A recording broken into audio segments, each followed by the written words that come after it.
Scary series کے پیارے ناظرین السلام علیکم۔ امید ہے کہ آپ لوگ خیریت سے ہوں گے اور جہاں ہوں گے خوش ہوں گے۔ اللہ تعالیٰ آپ لوگوں کو ہمیشہ ایسے ہی خوش رکھے۔ جو لوگ بیمار ہیں اللہ پاک ان کو صحت کاملہ عطا فرمائے۔ جو لوگ کسی مصیبت میں مبتلا ہیں اللہ پاک ان کی مصیبت دور فرمائے۔ بڑھتے ہیں آج کی اپنی سٹوری کی طرف۔ سٹوری بہت ہی خوفناک ہونے والی ہے۔ جلدی سے اپنے ہیڈ فونز لگا لیجئے اور کمرے کی لائٹس آف کر لیجئے۔ آج کی سٹوری ہمارے ساتھ زین نے شیئر کی ہے، تو آئیے چل کر زین کی سٹوری انہی کی زبان ہی سنتے ہیں۔ السلام علیکم، میرا نام زین ہے اور میں یہ جو واقعہ آپ کے ساتھ شیئر کرنے جا رہا ہوں یہ میرے ساتھ 2018 میں پیش آیا، جب میں لاہور میں ایک نجی کمپنی میں ملازمت کرتا تھا۔ میرا کام اکثر رات کو دیر تک چلتا تھا اور مجھے زیادہ تر رات کے وقت ہی گھر واپس جانا پڑتا تھا۔ لاہور جیسے شہر میں رات کی تاریکی بھی اپنی ایک الگ داستان رکھتی ہے۔ شور شرابہ، لوگوں کا ہجوم اور شہر کی روشنیوں سے دن میں رونق رہتی ہے، مگر رات کے وقت ایک عجیب سی خاموشی چھا جاتی ہے جو کبھی کبھار خوف زدہ کرنے والی ہوتی ہے۔ اس رات بھی کچھ ایسا ہی ہوا۔ میں دفتر میں کام ختم کر کے رات کے تقریباً 2 بجے گھر روانہ ہوا۔ میری بیوی عائشہ ہمیشہ مجھے دیر تک کام کرنے سے منع کرتی تھی، لیکن دفتر کی مجبوریاں کچھ ایسی تھیں کہ مجھے اکثر دیر رات ہی گھر لوٹنا پڑتا۔ میں نے موٹر سائیکل سٹارٹ کی اور اپنے گھر کی جانب روانہ ہو گیا۔ راستہ کافی ویران تھا، سڑک پر دور دور تک کوئی زی روح نظر نہیں آ رہا تھا۔ میں نے اپنی ہیڈ لائٹس آن کی ہوئی تھی کہ سڑک صاف نظر آئے، لیکن پھر بھی ہر طرف ایک عجیب سی تاریکی چھائی ہوئی تھی۔ ہوا میں ایک سرد لہر رہی تھی اور فضا میں کچھ ایسا ماحول تھا جو مجھے مسلسل بے چین کر رہا تھا، جیسے کچھ غلط ہونے والا ہو۔ چند کلومیٹر کا فاصلہ طے کرنے کے بعد میں نے ایک مختصر راستہ اختیار کیا جو ایک پرانے قبرستان کے پاس سے گزرتا تھا۔ اس راستے کو لوگ زیادہ تر دن کے وقت ہی استعمال کرتے تھے، کیونکہ رات کے وقت یہاں سے گزرنا کسی کو پسند نہیں تھا، لیکن میں نے زیادہ توجہ نہیں دی اور قبرستان کے قریب سے گزرتا ہوا آگے بڑھتا گیا۔ اچانک میں نے اپنی بائیں جانب ایک عجیب منظر دیکھا۔ ایک عورت سفید لباس میں قبرستان کے مرکزی دروازے کے باہر کھڑی تھی۔ اس کا چہرہ واضح طور پر نظر نہیں آ رہا تھا کیونکہ اس کے بال چہرے پر بکھرے ہوئے تھے۔ اس کے وجود سے ایک عجیب سی ٹھنڈک کا احساس ہوا، جیسے سرد ہوا کا ایک جھونکا ہو۔ میں نے سوچا کہ شاید کوئی عام انسان ہے جو کسی مشکل میں ہے، لیکن پھر ایک لمحے کے لیے مجھے لگا کہ اس وقت رات کے 2 بجے ایک قبرستان کے پاس کوئی عورت تنہا کیوں ہوگی۔ میں نے اپنے دل کو مضبوط کیا اور اپنی رفتار بڑھا دی تاکہ جلد از جلد وہاں سے نکل جاؤں۔ جیسے ہی میں آگے بڑھا اچانک میری موٹر سائیکل کی ہیڈ لائٹس نے جھپکنا شروع کر دیا، جیسے کوئی الیکٹریکل مسئلہ ہو گیا ہو۔ پہلے تو میں نے اسے نظر انداز کیا، لیکن پھر ہیڈ لائٹس مکمل طور پر بند ہو گئی اور میں گھپ اندھیرے میں ڈوب گیا۔ اب میری حالت غیر ہو رہی تھی۔ میں نے موٹر سائیکل روکی اور سوچا کہ ہیڈ لائٹس کو ٹھیک کرنے کی کوشش کروں، لیکن جیسے ہی میں نیچے اترا مجھے پیچھے سے کسی کے قدموں کی آواز آئی۔ میں نے جلدی سے پلٹ کر دیکھا، لیکن وہاں کوئی نہیں تھا۔ پھر وہی آواز دوبارہ سنائی دی، جیسے کوئی میرے پیچھے چل رہا ہو۔ میری سانسیں تیز ہو گئیں اور دل کی دھڑکن بے قابو ہو گئی۔ مجھے اندازہ ہو گیا تھا کہ یہاں کچھ غیر معمولی ہو رہا ہے۔ اب میں نے موٹر سائیکل کو دوبارہ سٹارٹ کرنے کی کوشش کی، لیکن وہ سٹارٹ نہیں ہو رہی تھی۔ اچانک مجھے اپنے کندھے پر کسی کا ہاتھ محسوس ہوا۔ میں نے جلدی سے پلٹ کر دیکھا، لیکن وہاں کوئی نہیں تھا۔ میں نے پیچھے مڑ کر دیکھا تو قبرستان کے دروازے پر وہی عورت کھڑی تھی، لیکن اب وہ دروازے کے قریب تر آتی گئی اور اس کا چہرہ آہستہ آہستہ واضح ہو رہا تھا۔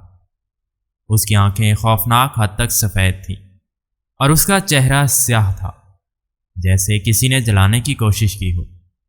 میرے ہاتھ پاؤں سرد ہو گئے۔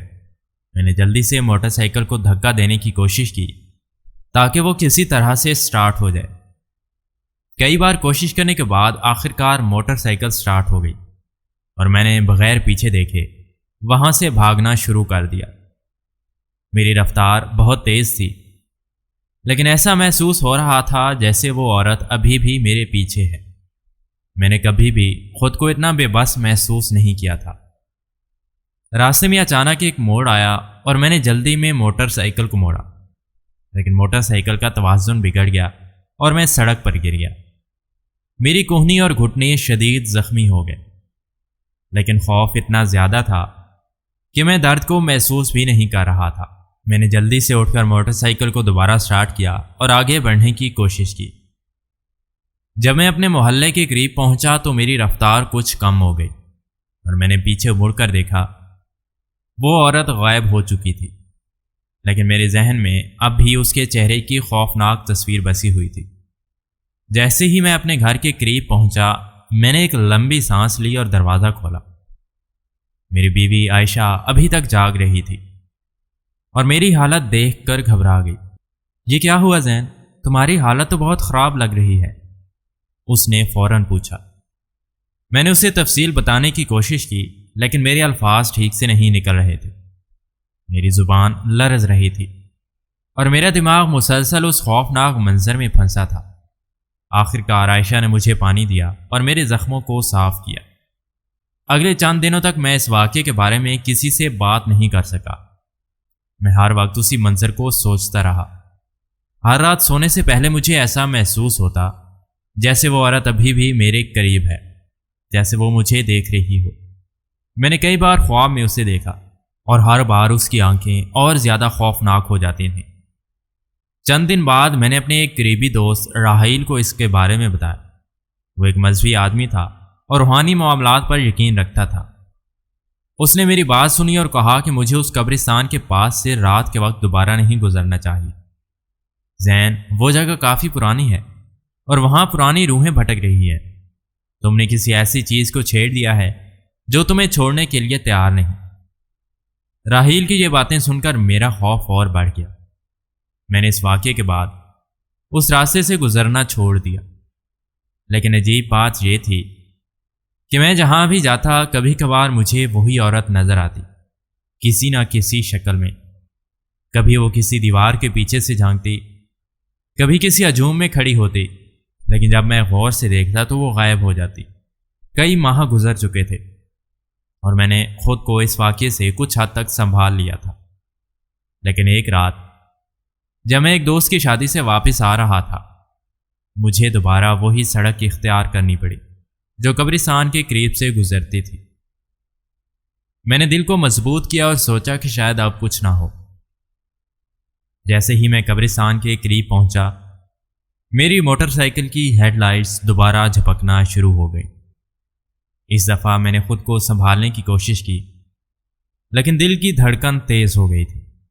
میں نے موٹر سائیکل کی رفتار تیز کر دی، لیکن ہیڈ لائٹس مکمل طور پر بند ہو گئیں اور میں ایک بار پھر تاریکی میں گھر گیا۔ اچانک میں نے اپنی بائیں طرف وہی عورت دیکھی۔ اس کا لباس اب بھی سفید تھا، لیکن اس کا چہرہ اس بار صاف نظر آ رہا تھا، جلا ہوا سیاہ، اور اس کی آنکھوں میں خوفناک سفید روشنی چمک رہی تھی۔ وہ میری طرف دیکھ ہی رہی تھی، جیسے میرے ہر قدم کا انتظار کر رہی ہو۔ میری ٹانگیں کانپنے لگیں، لیکن میں نے موٹر سائیکل کو روکنے کی ہمت نہیں کی۔ میں نے اپنی رفتار کو تیز تر کیا اور دعا کی کہ وہ مجھے چھوڑ دے، لیکن جیسے ہی میں تھوڑا آگے بڑھا، مجھے اپنے پیچھے قدموں کی آواز سنائی دینے لگی۔ وہ آواز اتنی قریب آ رہی تھی کہ مجھے ایسا محسوس ہوا جیسے وہ میرے بالکل پیچھے ہے۔ میں نے دل میں کلمہ پڑھنا شروع کیا اور جیسے ہی میں نے پلٹ کر دیکھا، وہ عورت اب موٹر سائیکل کے پیچھے بالکل ایسے کھڑی تھی۔ اس کا چہرہ میرے اتنا قریب تھا کہ میں اس کی سانسوں کی ٹھنڈا کو محسوس کر سکتا تھا۔ میرے پورے جسم میں خوف کی ایک لہر دوڑ گئی۔ میں نے بے اختیار چیخ ماری اور موٹر سائیکل کو پوری طاقت سے بھگانے لگا۔ یہ لمحے جیسے صدیاں لگ رہے تھے، لیکن آخرکار میں قبرستان کی حد سے باہر نکل آیا۔ اس کے بعد میں نے موڑ کاٹ کر اپنے محلے کی طرف رخ کیا، لیکن میری سانسیں اب بھی بے قابو تھیں۔ جب میں گھر پہنچا تو میری بیوی عائشہ دروازے پر میرا انتظار کر رہی تھی۔ اس نے میری حالت دیکھی اور فوراً میری طرف بھاگی۔ زین، تمہاری حالت کیا ہو گئی ہے؟ اس نے پوچھا، لیکن میں اس سے کچھ نہیں بتا سکا۔ اگلے دن میں نے راحیل کو بلایا اور ساری بات بتائی۔ اس نے ایک روحانی عامل سے رابطہ کیا اور وہ ہمارے گھر آیا۔ اس نے کچھ دعائیں پڑھی اور کہا کہ شاید میں نے کسی بھٹکی ہوئی روح کو بے چین کر دیا ہے اور وہ اب مجھ سے دور ہو چکی ہے۔ عامل نے یہ بھی کہا کہ میں دوبارہ اس قبرستان کے قریب نہ جاؤں۔ اس واقعے کے بعد میں نے کبھی اس راستے سے گزرنے کی ہمت نہیں کی، لیکن وہ خوفناک لمحے آج بھی میرے دل و دماغ میں نقش ہیں۔ میں اکثر رات کو سوتے ہوئے اس عورت کا چہرہ خواب میں دیکھتا ہوں، اور ہر بار وہ مجھے ایک نئی تکلیف میں مبتلا کر دیتی ہے۔ کیا وہ واقعی ایک بھٹکی ہوئی روح تھی یا پھر یہ میرا وہم تھا؟ میں نہیں جانتا، لیکن اتنا ضرور جانتا ہوں کہ بعض جگہوں پر رات کو جانا ہماری سمجھ سے باہر کی چیزوں سے واسطہ کر سکتا ہے، اور وہ چیزیں ہمیں زندگی بھر خوف میں مبتلا رکھ سکتی ہیں۔ جی تو پیارے ناظرین، یہ تھی ہماری آج کی سٹوری جو زین نے ہمارے ساتھ شیئر کی ہے۔ آپ کو یہ سٹوری کیسی لگی؟ کامنٹس میں اپنی رائے کا اظہار ضرور دیجیے گا۔ اگر آپ کے ساتھ بھی کوئی ایسا واقعہ پیش آیا ہے تو آپ ہمیں انسٹاگرام کے تھرو کانٹیکٹ کر کے اپنی سٹوری ہمارے ساتھ شیئر کر سکتے ہیں۔ ہم ان میں سے اچھی سٹوری سلیکٹ کر کے اپنے چینل پر ضرور شیئر کریں گے۔ تو اپنا اور اپنے پیاروں کا بہت سارا خیال رکھیں۔ ملتے ہیں کسی اور نئی سٹوری کے ساتھ، تب تک کے لیے اللہ نگہبان۔